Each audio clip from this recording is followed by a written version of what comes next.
So by now you should be noticing that a lot of what is true for partnerships is also true for S-Corps.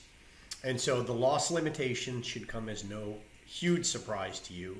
One of the main things we need to deal with is this idea of debt basis. Okay, so let's start with the same old tax basis limitations, right? So losses are limited to a shareholder's tax basis in the shares, and then in any basis in any direct loans made to their S corporation. So think about the basis at risk passive loss rules that we're used to.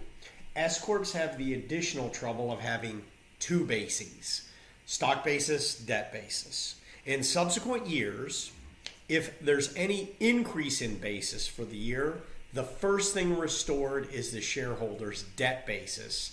And then to the extent there's any additional basis to restore, that goes to stock basis. Any loan repayment in excess of the shareholder's debt basis triggers a taxable gain. That makes sense, I would think. If someone pays you back more than you loaned them, that sounds like income.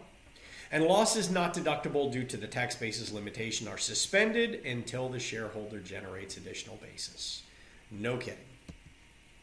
At-risk limitation is basically the same. The important thing to understand here is that S corporations are not at risk for the loans, the debt of the S corporation. They are only at risk for the amount they directly loan to the S corporation. So again, losses are limited to the extent they're postponed. They can be recognized later on if more at-risk amount is created. And then lastly, the passive loss limitation. Well, that's pretty much the same as the other entities we've looked at. So suppose at the beginning of 2018, Rod's basis in Hot Rod, which is an S Corp stock, was $14,000.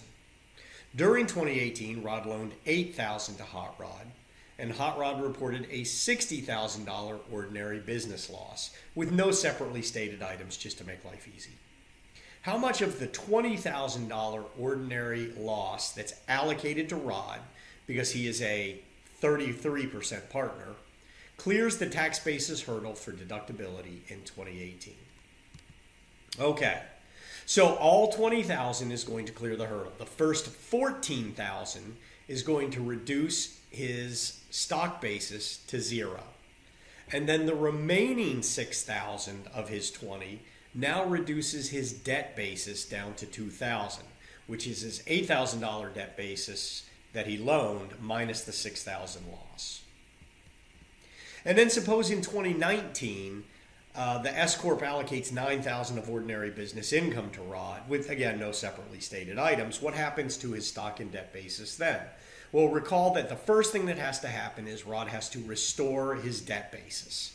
So the debt basis is increased to $8,000, right? So $6,000 of that goes back in. That leaves $3,000 to go into his stock basis, and that's it. There's really nothing more to this chapter. You should totally ignore the PTTP part. That's beyond the scope of this course, which brings us to the end of Video 22D.